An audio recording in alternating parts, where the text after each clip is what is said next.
This topic of food is extremely complicated, and obviously, as you heard from Dr. Chutkan, it becomes even more complicated, the things that we don't even know what's going on, but we can see these things and we can feel these things, and we're stuck in this interesting paradox where we can see it. I've been privileged to attend a lot of the different sessions over the last 2 days, and a lot of topics that focus on things like happiness.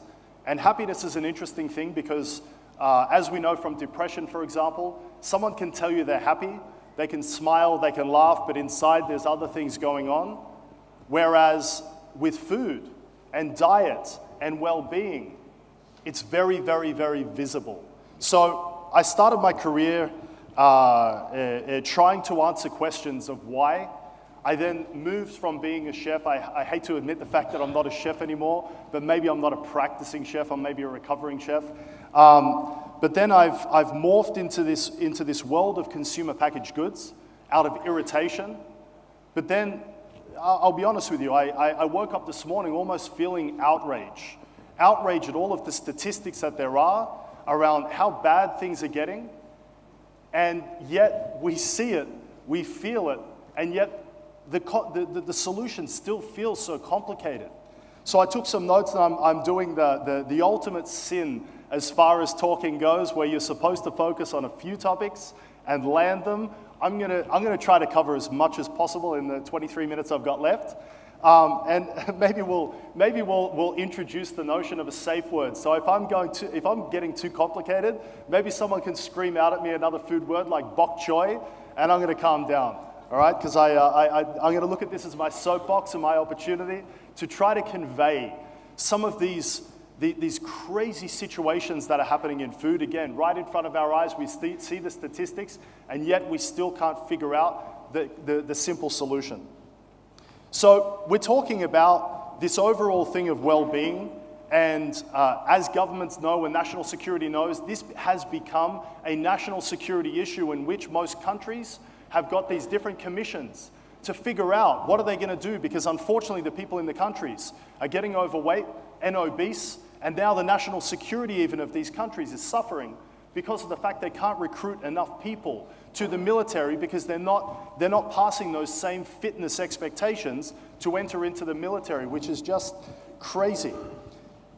The biggest tragedy of this whole thing is that people's quality of life is stolen. We talk about the cost on the healthcare system. We talk about all of these other things, the diabetes issues, all of these other things, but the reality is a person who obviously starts to become overweight, then they transition to obese, and then the unfortunate ones end up getting diabetes. And then what ends up happening is they can't play, they can't hang out with their friends, they can't do the normal things that normal people once upon a time did because of the situation they've gotten themselves into.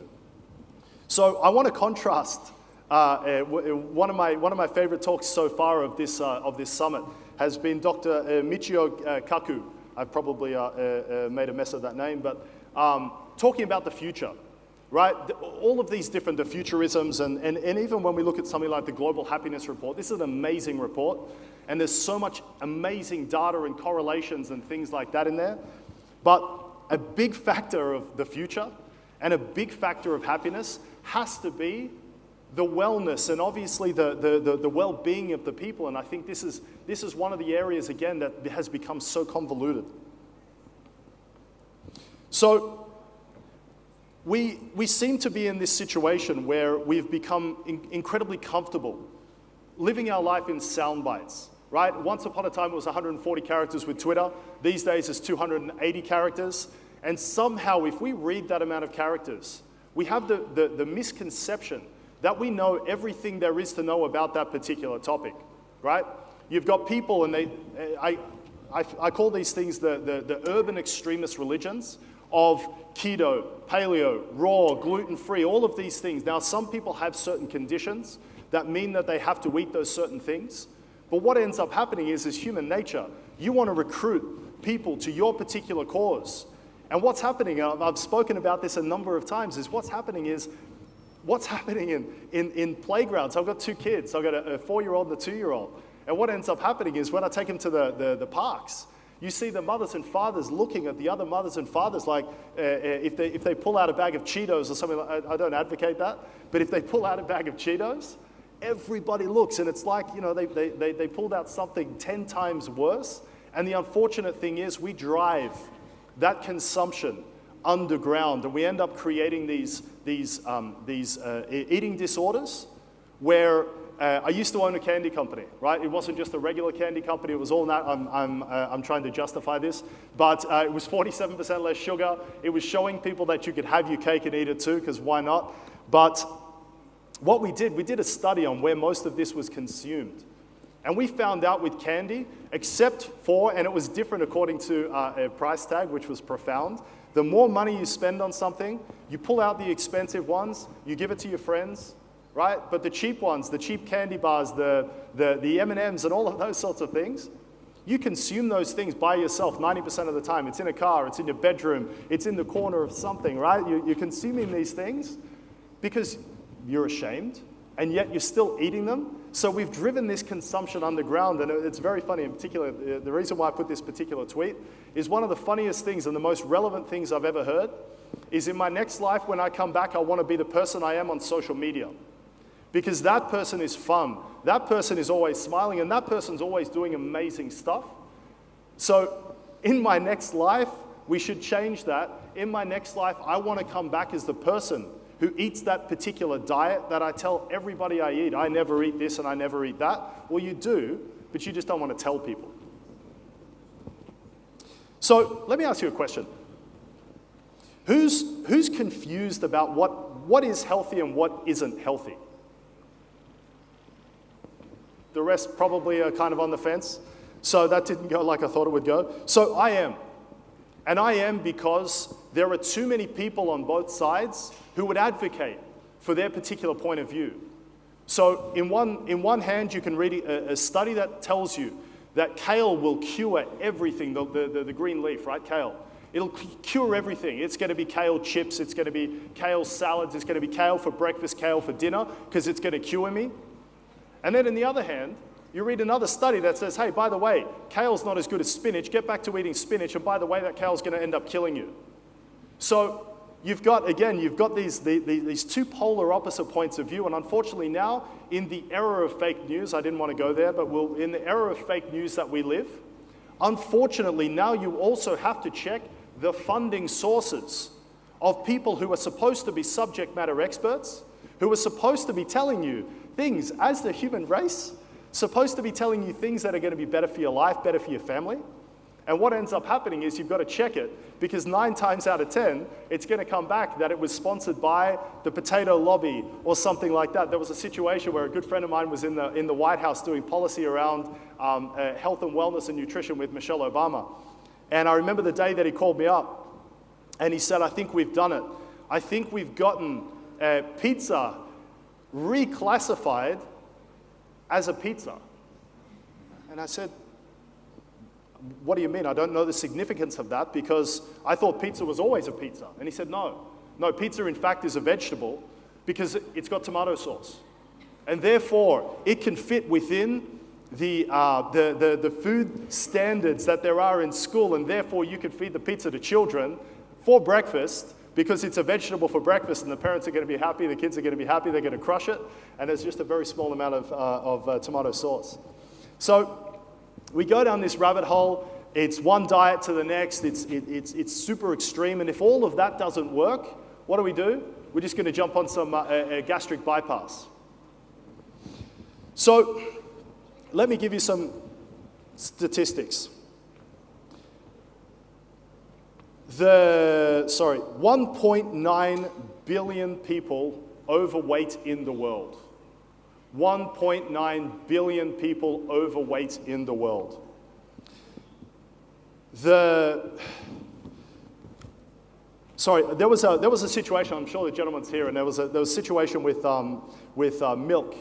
So even with milk, right, there's a very big confusion between what is a healthy milk and what isn't. Skim milk, 2% full fat milk, right? All of a sudden, Full-fat milk was completely banned. Everyone wanted to go for fat-free because they thought fat-free was better for you. And then they jumped on 2% because they wanted a little bit of taste of something that didn't feel like water. And then what ended up happening was we understood now that the 2%, what happens is in the processing, they spin that milk, the fat flies off, they capture that fat, and now it's oxidized fat. Now they're adding 2% of oxidized fat back to a milk product. Right? So now you're drinking something that you feel like is better for you, but all of a sudden it's not. So between 1975 and 2014, we had a 600% increase in obesity in the world, right? By the year 2030, I read a statistic this morning, by the year 2030, 50% of the world's population is on track to become overweight. We have a death every 10 seconds in the world due to diabetes. We have 1 million amputations in the world due to diabetes. All of these things we can see, we can feel, we can touch, and this is things that you know someone who it's affecting. So what if the solution were far more simple? And what if the solution was simply listening?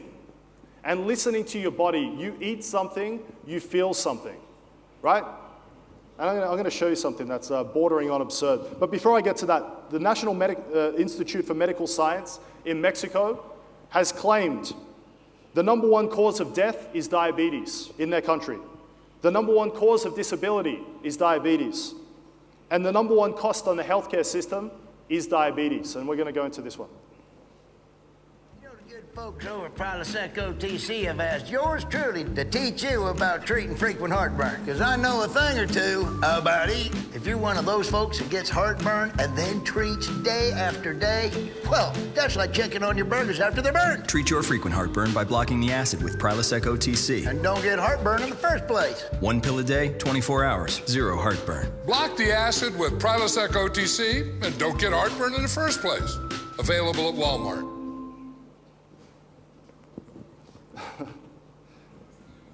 I'm not a spokesperson for Prilosec, by the way, but it was one of the most profound things that I discovered when I came to the US. When I saw this, I think his name is Larry the Cable Guy.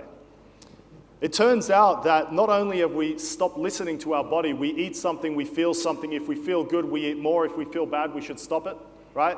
Not only have we stopped listening, but now we've also actually employed different ways that we can actually silence it.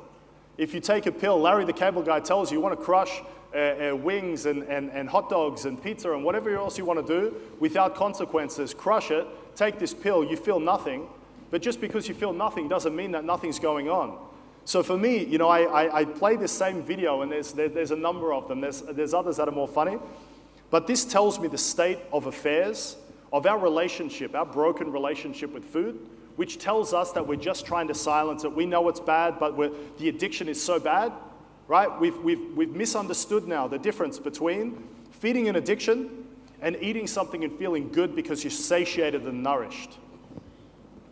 So there is 100 million users of antacids, so these things that stop the indigestion, 100 million users on a monthly basis in the US. Now obviously everyone says, well yeah, of course, some people have a medical condition. Absolutely. Not 100 million people have a medical condition. So this is our body just telling us no more. We talked about inflammation, we talked about all of these things, and the solution is right there in front of us, and our body, by the way, is telling us. So microbiome, I'm going to butcher it, right? So I think we're going to glaze over this. I was going to get into my definition, but I think this one supersedes my own. But the reality is, right, we've tried self-control, doesn't work. We've tried exercise, too hard. We've tried diets. We've jumped from one to the other. The misconception of a diet is, unfortunately, it feels like a moment in time. I jump on this diet so I can lose a certain amount of weight. Typically happens in January, right? You've had the festive season. Now it's January, you want to lose it. New year, new you, all that sort of business. Then you start doing the calculation. Well, if I'm on this diet for 3 months and I'm going to drop 20 pounds, Then I can go back to this thing that I really want to eat, and then all of a sudden you creep these things back in, and all of a sudden you gain the weight back, and more importantly now you've just trained your body. There is such a thing as flood or famine. And in flood or famine, what happens when there's a flood? Your body now starts holding all of these different nutrients and this different energy as reserves. So what ends up happening is the next time you jump on a diet, it becomes harder to lose the weight. And once you've lost the weight, boom, rebound. You get that weight straight back. So unfortunately, we need to change this word diet, and we need to substitute this word diet for lifestyle. How about, it's not as radical, but how about we exchange this for that? And again, listen to your body. Feels right, do more of it. Doesn't feel good, stop it. And then slowly but surely, you're gonna see slower losses, but you're gonna keep your losses, right? Just from the mind of a chef. So, again, this notion of microbiome, the microbes being in your body, out on your body, we're going to glaze over that one as well. So now let's get to the business that I'm in, right? I'm in the business of CPG. And we need packaged foods. This is not a debate, right? We get locked up in this debate. Is big food responsible for all of this? Is it big versus little? All of these things. The reality is we need packaged food in the world in order then to be able to feed the world, right? But unfortunately, have we gone too far? Have we created new pseudonyms now for healthy, right? I can tell you a story that I love so much. This story that I went into a store called Whole Foods in the US.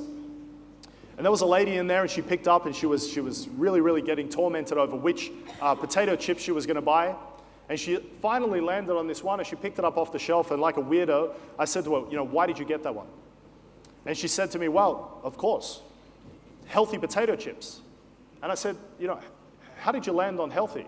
She said, look, because it says organic potato chips with real sea salt. And I said, none of those things tells me that's healthy. It tells me it's fried chips with salt, right? So with all of these things, unfortunately, what's happened is everyone now, the pendulum is swinging too far the other way, and now all of a sudden people are thinking, well, if there's probiotics in it, of course it must be good for me. And how many do I need? There's 500 million in one, there's 2 billion in another. It's a processed food, so therefore they've used heat, they've used processing. So how much, it's not about the input, it's about the output, right? How many of these microbes are left in these products at the end of the day? The CPG industry is worth $377 billion a year in the US, consumer packaged goods, right? The cost of diabetes in the US, it's not a direct correlation, but there is a correlation. The cost of diabetes in the US, $322 billion and rising. So net, when you remove the cost, any of the business people in the room understands it's about $50 billion. Right? We're just feeding the problem. And if we started now, we work with all of the largest CPG companies in the world now, and we're starting to make some dramatic reductions in those things, but still, it's just not enough. So if you truly believe in the microbiome, which there's a lot to believe in, and I am a big advocate of it, it also tells you that everyone in the world is completely unique. So therefore, right now, we need 7.6 billion different diets in order to satisfy the individual nature of the microbiome, which obviously, as you understand, is an incredibly hard thing to scale. So we also live in this age of contrast. And I always scratch my head, and I always wonder when I'm going to lose my own business, because when is the day that people are going to wake up and realize that, again, garbage in, garbage out. So we live in this world of contradiction, where in the same countries, in the same regions, we can have rampant starvation. We can have wasting to a point that's beyond starvation, but we can also have obesity. In those same regions, if you think about the US, for example, it was about 45 or 50% of all food is wasted. So we've got food waste, we've got obesity, we've got starvation, and we've got wasting, all in the same country, where if you connect these dots, this particular graph, this is from the World Health Organization, of children under 5 years old. This is the crying shame of this situation. Children under 5 years old now, and I was at Disneyland with my children, and there were children so obese that they couldn't walk. They couldn't walk their legs straight like this. They had to walk their legs like this. So this for me is almost, it should be ironic. A gummy bear and a peach, what do those things have anything to do with each other? We do focus groups all over the world, and unfortunately what's happening is we have this psychological perception of reward, right? Where when you're growing up, your parents would give you gummy bears or candy or chocolate bars or whatever that reward was. Typically it was processed, typically it was not necessarily great for you. That follows you through as an adult, and all of a sudden when you eat that thing, you feel this pat on the back. You feel good, right? Whereas, on the other hand, fresh fruits, fresh in-season fruits, these things feel like a chore because your whole life your parents have been pushing these things on you, and it feels like everybody tells you, I always say the demise of the apple, the minimizing of the apple, was the old saying that your parents used to tell you, which was an apple a day keeps the doctor away. That was the beginning of the end for the poor apple. But if you think about the peach, it's one of the most delicious things you can eat. An in-season peach, juicy, aromatic, you feel the texture in your teeth, right? Versus a gummy bear or a chocolate bar, you've got to work at it, it tastes artificial, right? But all of a sudden, we put those in different categories. To the point, I was in the UK doing a focus group, and there was a group of consumers. And one of the consumers in the group, we were showing them a candy made exclusively of fruits with the fiber from the fruits, everything in there, looked like a candy. But the consumer in the group said it doesn't taste artificial enough to be indulgent. And it was a wake-up call for me because I'm starting to scratch my head wondering, what does artificial taste like? And why is that a good thing? So again, all of a sudden, we've made this reference between natural. I would prefer eat a bowl of cherries than drink a cherry Coke, or eat an apple versus eating an apple candy, an artificial apple candy. It's just, it's craziness. So, in conclusion, I'm on a mission to eradicate the health food industry, and that doesn't go down well with a lot of people. In the health food industry, assuming there is a health food industry, you assume there is health food on one hand, and there is everything else on the other hand. And if you believe in that notion, then everything else, what is it doing? If it's not making you healthy, it's probably slowly killing you, or it's doing some other kind of damage. So I'm on a mission to eradicate the health food industry, because all of a sudden in the health food industry, there seems to be a badge of honor. If I don't market this, if I put this in a brown paper bag, if I don't apply the marketing genius, if I don't put a cartoon character, if I don't do all of these things, then there's a badge of honor to say that people are going to eat this and they're going to assume it's healthy. Whereas on the other hand, you need the cartoon characters, you need the colors, you need the marketing, you need the advertising, you need all of these things to sell more of it. But unfortunately, if we were to apply, or fortunately, if we were to apply that same thinking and switch that same thinking over to the health food industry, and we just elevated everything to the point of food, then we could start living in an age, again, we talked about a utopian world before, we could live in this utopian world in which you could make decisions based simply off what flavor do I want, what do I feel like. Imagine the torment in the supermarket that's being faced every single day of which one is going to do me more and which one is going to do me less harm and which one should I feed to my children. Let's replace the word healthy and substitute it with delicious. Let's set the right expectation. Because the expectation, when you tell someone healthy, they're going to put that in their mouth, and all of a sudden, they're going to assume that it doesn't taste very good. And the psychological perception of taste, more often than not, is more powerful than the actual taste itself. So if a kid is eating something, I remember when I was a kid, I'm going to leave you with two last stories. When I was a kid, my parents brought me home these jelly lollies or candies or whatever you call them. And it was in this plastic bag, but it was designed to look like a brown paper bag. It was crunchy and it sounded gross. And on the front it said, now made with 60% real fruit juice. And I can tell you, between myself, my brother and my sister, not a single one of us tried that product because we said, what do we want real fruit juice for? We want a candy, right? So that industry is doing itself harm. And I'm going to leave you with one other story. Everyone always talks about the notion of, things like McDonald's and fast food, it's inevitable. It's a foregone conclusion that when kids grow up, they're going to want it. You're going to be in a situation where you have to give it. That's, in my humble opinion, that's just simply a failure to plan. What I said to my wife I would do, I am doing right now. Again, I've got a 4-year-old and a 2-year-old. They still do most things that I ask them to do, so let's wait a few years to see if it really rings true. But I said to them, first of all, when they were old enough to start thinking for themselves, I told them exactly what was in the food. And I told them exactly what would happen to them if they ate that food. They would not be able to play anymore. They would not be able to run anymore. They would not be able to do all those things. So I'm trying to teach them consequence.